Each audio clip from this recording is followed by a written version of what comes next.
Oppo A9 2020 এতে সিম card support হয়নি। তো দেখুন কিভাবে রিপেয়ার করবেন। তো তার জন্য আমার ভিডিওটা দেখুন শেষ পর্যন্ত, আমি কিভাবে এটা রিপেয়ার করি।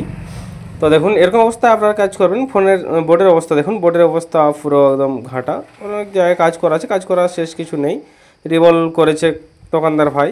আর আমার কাছে স্যাম একটা স্ক্র্যাপ বোর্ড আছে। তো আপনারা জানেন যে এরকম ধরনের সমস্যা হলে আমরা কোথা থেকে কাজ করি, অর্থাৎ এসডিআর যে আইসি আছে কিংবা ডাব্লিউটিআর আইসি, তো এই আইসি দিয়ে আমরা কাজ করি, বেসমেন্ট আইসিটি।